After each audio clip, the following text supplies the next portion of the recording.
Olá, eu me chamo Heloísa Mater Cruz e sou aluna do Instituto Federal de Educação, Ciência e Tecnologia de Mato Grosso, Campus Alta Floresta, Centro de Referência de Paranaíta.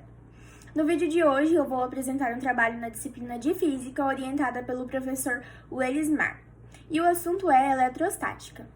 A eletrostática pode ser definida basicamente como o estudo das mais variadas ocorrências de cargas elétricas equilibradas e os fenômenos advindos dessas situações. Dentro da eletrostática, nós vamos falar especificamente sobre 3 tópicos: as cargas elétricas, o campo elétrico e o potencial elétrico. Vamos dar início pelas cargas elétricas, mais especificamente pelos princípios da eletrostática.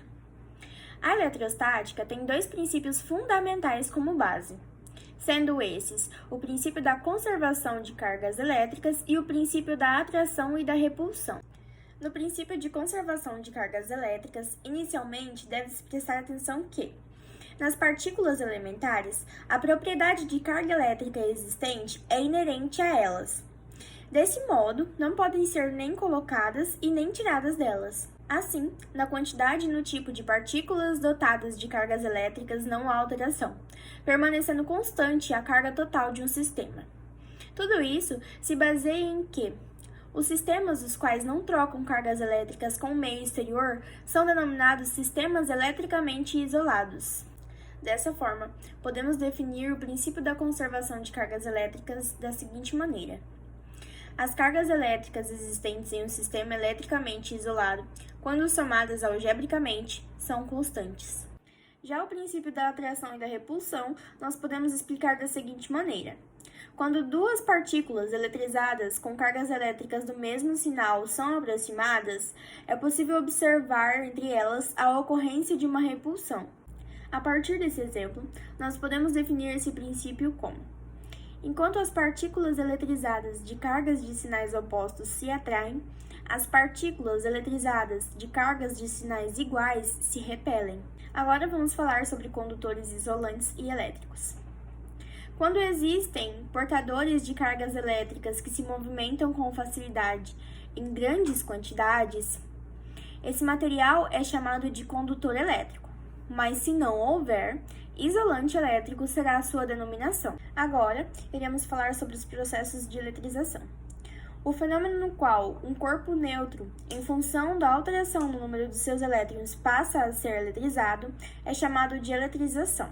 Como um exemplo de processo de eletrização em nosso dia a dia, nós temos um pente em atrito com o cabelo de um ser humano.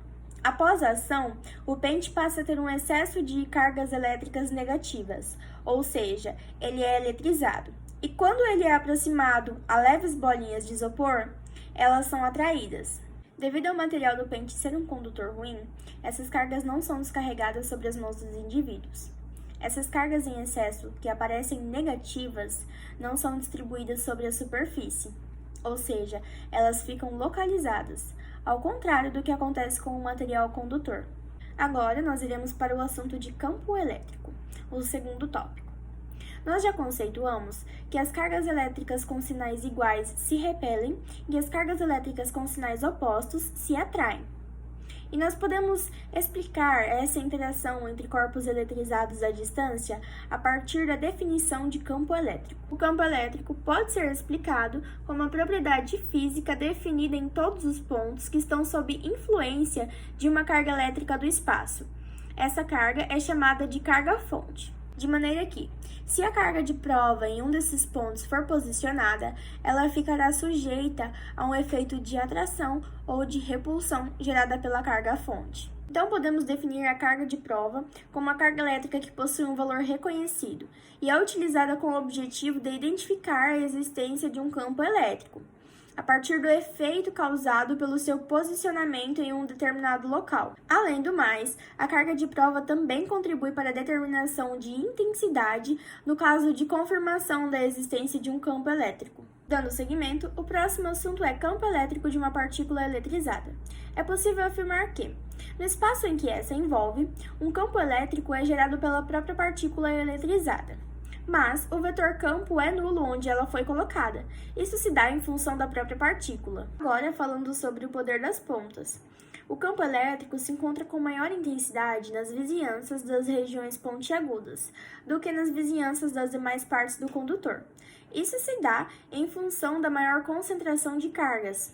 Além disso, esse campo intenso possui a capacidade de ionizar o meio onde o condutor se encontra, fazendo com que esse também seja um condutor, semelhante ao modo como atuam os para-raios. Agora vamos discutir uma curiosidade que envolve também situações do nosso dia a dia.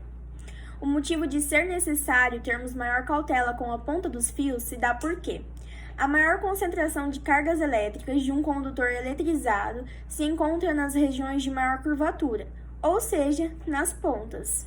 Quem nunca ouviu da mãe ou do pai para ter cautela com as pontas de algum fio que estava exposta? Dessa maneira, quando um condutor que apresenta regiões pontiagudas é eletrizado, nessas pontas é que se encontrará o campo elétrico. Caso o ponto de ruptura do dielétrico seja ultrapassado pela intensidade desse campo, as cargas elétricas serão lançadas em formas de faíscas para o meio. Para finalizar o conceito de campo elétrico, falarei sobre os fenômenos eletrostáticos na atmosfera. Em geral, quando uma tempestade ocorre, é possível apreciar uma das mais fantásticas manifestações de eletricidades, que é o raio. Esse acontecimento sempre intrigou o homem, chegando até mesmo a ser considerado uma manifestação divina pelos primitivos.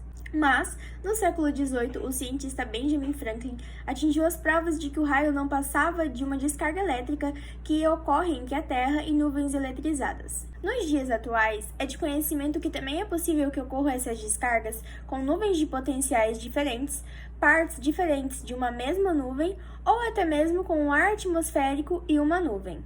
Essas descargas são acompanhadas pela emissão de luzes, por consequência da forte ionização das partículas de ar presentes no trajeto das cargas elétricas, em movimento, o que define os relâmpagos. E por último, os trovões, que acontecem porque, quando o ar se aquece de forma brusca, uma expansão dessa massa gasosa é provocada rapidamente, o que acarreta em uma onda de pressão intensa que se manifesta através de um estrondo forte. E por fim, mas não menos importante, eu vou falar sobre potencial elétrico. E para dar início a esse tema, eu vou começar falando sobre energia potencial eletrostática e o conceito de potencial em um campo elétrico. A energia potencial eletrostática, assim mesmo como o potencial eletrostático, pode ser negativa, positiva ou até mesmo nula, e são consideradas grandezas algébricas. Independente de se uma carga é colocada ou não, tanto o potencial elétrico, que é uma grandeza escalar, quanto o campo elétrico, que é uma grandeza vetorial, são propriedades de cada ponto. As duas definições são maneiras de descrever o campo elétrico existente em um espaço de alguma região. Em algumas situações, convém utilizar o vetor campo elétrico, em outras, o potencial elétrico. Agora vamos falar um pouco sobre equipotenciais. Elas podem ser definidas como o momento em que o potencial de linhas e superfícies atinge o mesmo valor algébrico em todos os pontos. Além disso, as equipotenciais que podem ser superfícies ou linhas, em relação às linhas de forças, se encontram perpendiculares. O assunto agora é propriedades de um campo elétrico. Tanto quando nós falamos de um campo elétrico gerado por cargas positivas, tanto para aquele que é gerado por cargas negativas, seguimos um conceito de que o potencial elétrico cresce no decorrer e no sentido de uma linha de força. E quando é abandonada uma partícula eletrizada com carga positiva, sob ação exclusiva do campo elétrico, ela se dirigirá para os pontos com menor potencial, movimentando-se no sentido da linha de força. Ademais, se uma partícula eletrizada com cargas negativas for abandonada nas mesmas condições, ela se movimentará no sentido oposto ao da linha de força, buscando os pontos com maior potencial. E um exemplo que temos disso em nosso dia a dia é quando vamos acender a chama da boca de um fogão que temos em nossa casa. Uma das ferramentas que podemos utilizar é um acendedor, que ao você apertar uma tecla, ele emite faíscas. A promessa é que essa ferramenta pode durar mais de 100 anos. O princípio utilizado para a fabricação dessa ferramenta é um fenômeno físico que se chama piezoelétrico. O nome vem de uma palavra grega, que é a piezo, que significa exercer pressão. Existem cristais que, quando recebem uma força mecânica de pressão, sofrem uma diminuição em seu volume, acarretando em uma maior densidade de cargas elétricas em seu interior. Esses cristais são a turmalina, o quartzo, o sal de Rochelle. Devido a essa densidade de cargas não ser homogênea, potenciais diferentes se formam em locais diferentes do cristal. E se houver um fio condutor ligado a esses pontos, um fluxo de elétrons se formará entre eles, com o intuito de igualar esses potenciais. Esse fluxo de elétrons irá dar origem às faíscas, que acenderão as chamas das bocas do fogão. E, por fim, indução eletrostática, o fenômeno que se baseia na redistribuição ou na separação de cargas em um corpo, e é provocado por um campo elétrico, mas criado a partir de cargas existentes em um outro corpo. Esse foi o meu vídeo, eu espero que tenha gostado. Muito obrigada pela atenção e até a próxima!